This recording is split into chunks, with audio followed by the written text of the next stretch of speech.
Greetings Internet, Didier here, and holy crap has a lot happened in the past week.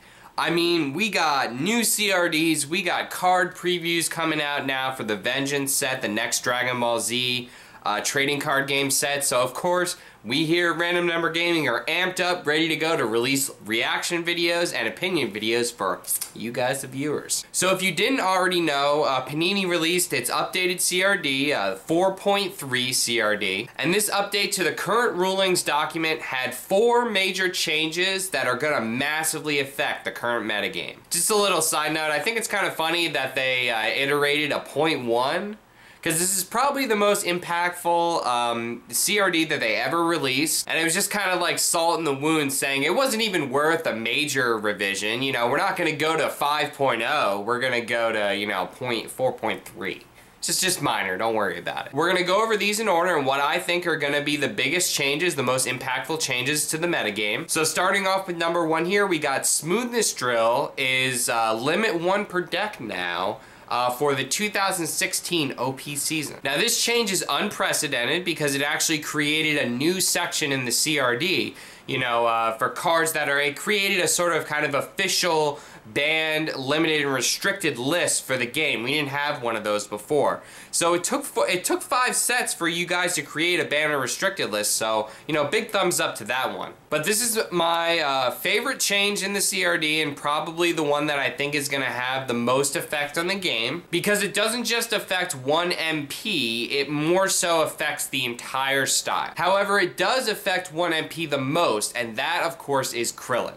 Now, I've been seeing a lot of posts online of people saying, oh, don't worry about it, Krillin plays just the same, you know, just, you know, take out your 2 black Smoothness Drills, add in Heroic Plan, and add in a 3rd Black Scout Maneuver, and you're fine, you're good to go. Now, of course, I say that it affects Black Krillin the most, and what I mean when I say that is there is no MP that plays the level 1 game the best than Black Krillin. What Black Krillin could do with Smoothness Drill was just sit on 1, generate card advantage by, you know, sitting on level 1, performing his personality power attack, generate card advantage by using the Devious Mastery, getting a free critical damage effect, slash, and 2 anger, and then generate even further card advantage by having Smoothness Drill out for the entire game. Now, I know other MPs are affected by this change, and you might think, oh, well, what about my Turles Black Beatdown deck? I love that deck, and it needed Smoothness Drill. Panini hates passive play, and Black Smoothness Drill promotes passive play. What your Turles deck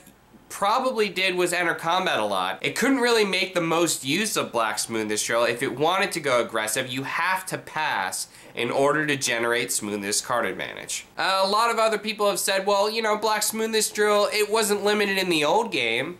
Why does it need to be limited now? Why is it limited in this game?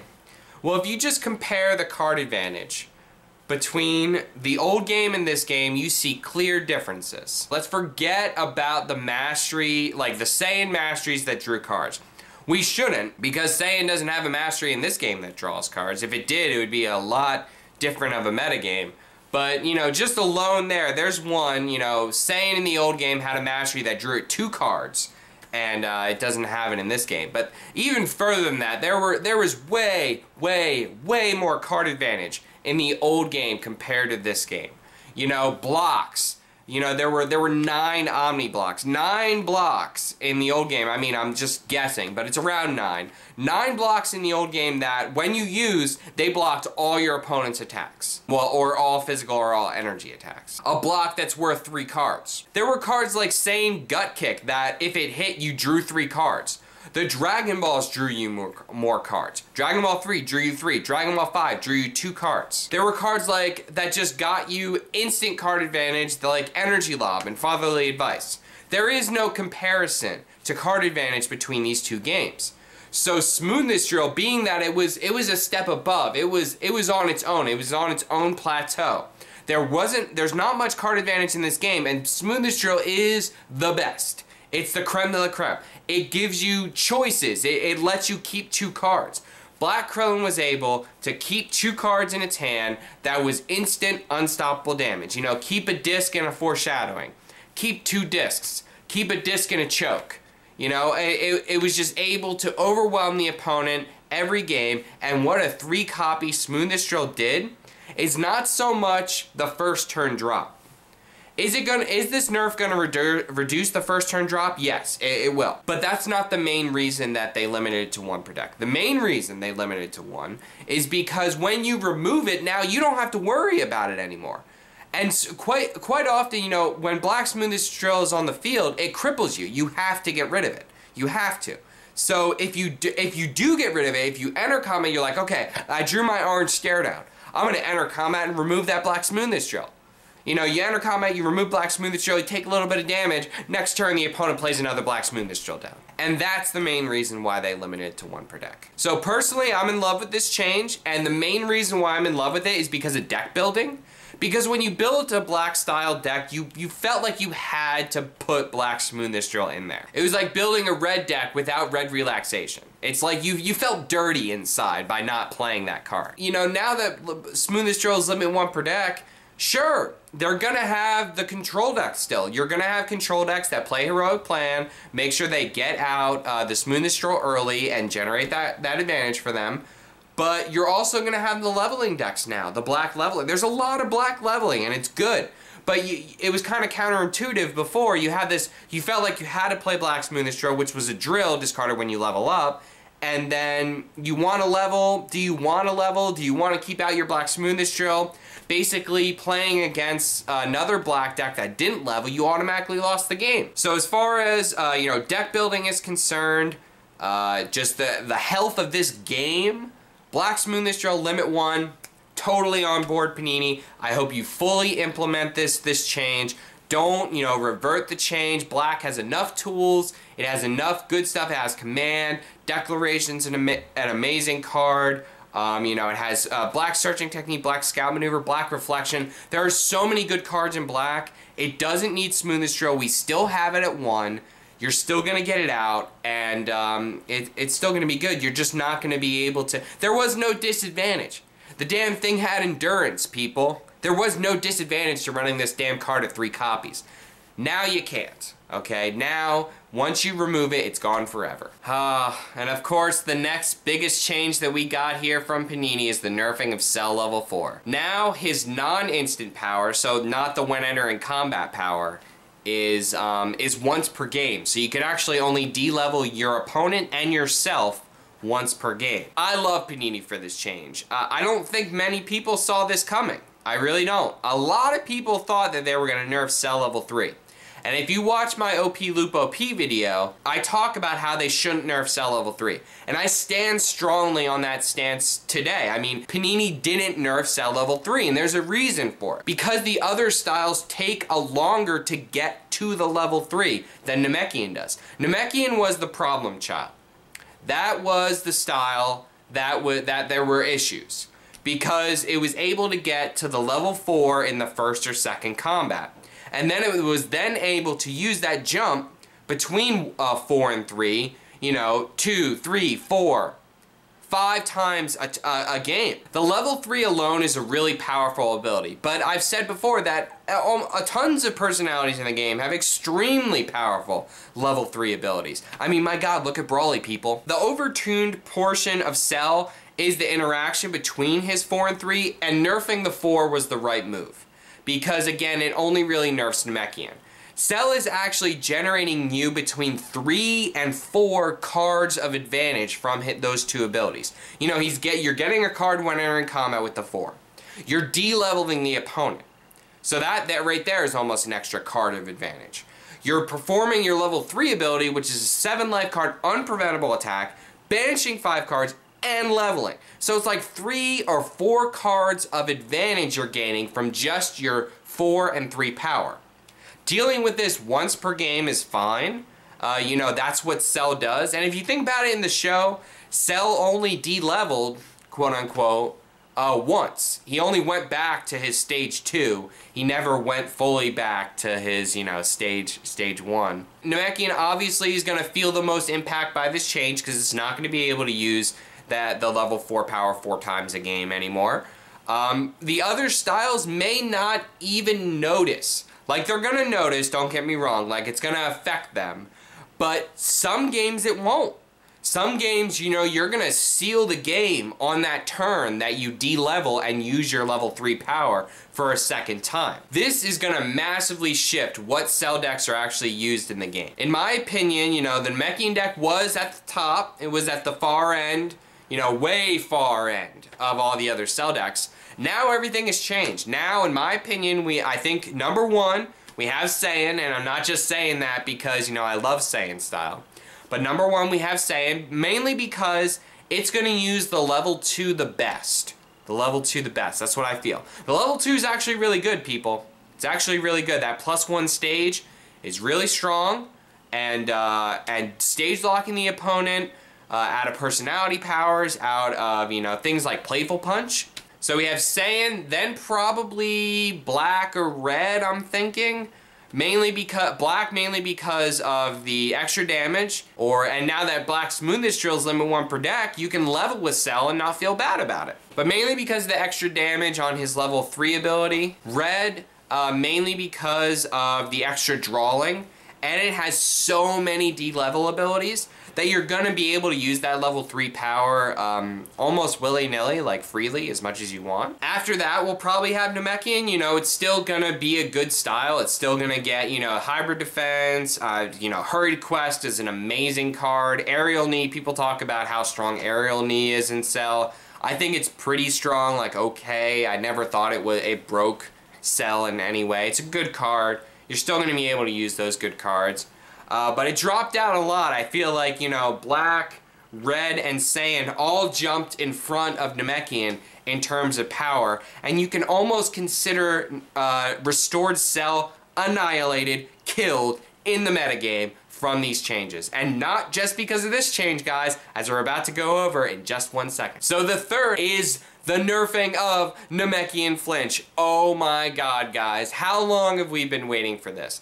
And of course, Namekian Flinch is now places into play at Dragon Ball rather than play it. Now there's tons of people out there that, you know, scream for a nerf of hybrid defense, nerf hybrid defense, nerf hybrid defense. Hybrid defense can be sphered.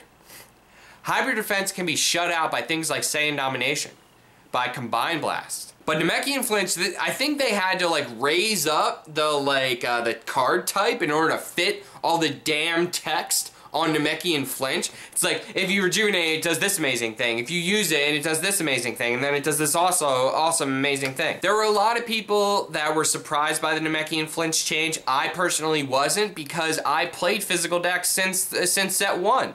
I've been playing physical decks, and there is no better physical block than Namekian Flinch. I literally could not do anything against Namekian decks at some points in the game because of Namekian Flinch. Like, I couldn't. Like, if I searched his discard pile and I only saw one Namekian Flinch in his discard pile, I could not attack. It was a Time as a Warrior's tool that you didn't have to play from your hand. If it just played a Dragon Ball, that would be super strong. The fact that it shuffles a ball and then plays a Dragon Ball is just absurd. Like, it was able to cycle a single ball over and over again. Use ball 7 6 times in a single game. Okay? Flinch. Oh, Hurried Quest.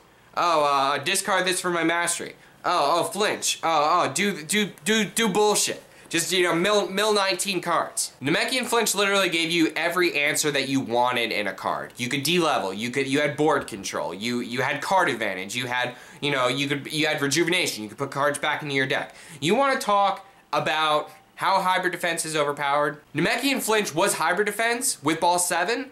That was more powerful. You could use it at level 3 and get 6 cards, whereas hybrid defense is only giving you 3. It's giving you half as many cards, or like the card swing. I mean, we talked about Cell oppressing certain archetypes. No one was talking about Namekian Flinch suppressing physical because we just kind of all molded over. Like, oh, no one plays physical anyway, it doesn't matter. Just send that shit right on through. No one plays physical. Except this guy, except if select other people out there, I'm sure. You know, we want to play physical decks, we just, you know, we felt crippled in the metagame when everyone's playing Cell. They're de-leveling whatever level whatever levels I do gain. They have Namekian Flinch to just, you know, instantly win the game against physical attacks. So OP Loop was changed to, you know, it has to be a non-mastery effect that the card is placed in your hand in order to use a critical damage effect. And, you know, I feel like this is the least impactful change. You know, a lot of people were clamoring over this. A lot of people talked about how overwhelming power loop was, you know, overpowered. I never really saw it, personally. I mean, I don't play decks that are crippled by critical damage effects. And critical damage effects are everywhere. They really are. The main thing that this card took out was Dragon Ball Victory, you know? Allied decks to a certain extent, but allied decks are kind of got the short side of the stick this entire game. I mean, there's just so many cards in the game right now that just destroy allies. Like Tug of War, my god. I mean, I'm sure allied decks out there hate Tug of War. But mainly it was the Dragon Ball thing, and if you look how calculated Panini is, okay? They take away Overwhelming Power Loop, and I promise you, with Overwhelming Power Loop, like, it was keeping these decks in check, alright? Like, my Roshi deck, Dashi's Roshi deck, it would be the best deck in the meta without Overwhelming Power Loop. There would be no question. It could just sit back, gain anger, you know, play those Dragon Balls, it didn't even matter. You could generate so many critical damage effects, there's no way another deck could take all your Dragon Balls away from you. And, you know, they take away Overwhelming Power Loop. In my opinion, doing that made Dragon Ball decks a strong, overwhelming force in the metagame, and then they immediately release Brawly and say, just, you know, Brawly's gonna give a big finger to Dragon Ball decks. So I put it at the bottom of my list. Did I feel like it was oppressive? Yes, it was an oppressive combo. Did I feel like it needed to be changed? I feel like Panini changing this card more so talks about Panini's philosophy to this card game than it was an overpowered card or overpowered combo. I don't feel like it was an overpowered combo. It had counters. You know, you could just not play the cards. I think mainly it was because everyone could do it. And it basically made it so the only Dragon Ball Victory decks could be restored decks, I feel, because you needed those crits every combat. But I think it was just more so an attack on the passive nature of that combo. Being able to, you know, just easily, just willy-nilly get a capture of a Dragon Ball 7 and set up your top 3 before you even draw. Or get a capture of Dragon Ball 3 and start your turn with an extra card in your hand. You know, a bunch of things like that. Was it strong? Yeah. Was it too strong? Eh. But that's it, guys. That's your CRD updates. Those are the 4 major updates and my opinions on them. So overall, I'm in love with this CRD. Like, I'm so happy that Panini made all these changes. And if you remember when I talked in the end of my OP Loop OP video, I said Panini is watching and they're not necessarily going to make the changes that you expect, but they're watching and they're going to make changes as they see fit for the health of the game, and that's exactly what they did. That's exactly what they did. Then no one saw Black Smoothest Drill nerf coming. No one saw Namekian Flinch nerf coming. It wasn't really talked about. Like, yeah, there are some people out there that said these cards should be nerfed at some points or other, but it's not like the community signed a petition and sent it into Panini and said, please change this, and they did. No, they took the information that was given to them over the course of the OP season, over the course of all the discussion we've been having, and they made decisions and they thought about them and they remembered. They didn't feed into the hype. They didn't feed into the toxicity. They made these changes that they thought were going to be the most beneficial to the metagame. And so, stamp of approval, Panini. Big orangey thumbs up. Thank you. Thank you. So we got card previews are coming out now. So be prepared to watch some more video. So card previews are coming out. Vengeance is coming out in just, I think, about a month. So be ready for some videos on some card previews. I'm going to do a video for every MP set, starting with Brawly. I'm going to try to get that Brawly video out as soon as I can. So stay tuned, guys, and please don't hesitate to hit that like button if you like this video. And as always, turn your dial to Random Number Gaming for weekly updates for the Dragon Ball Z card game.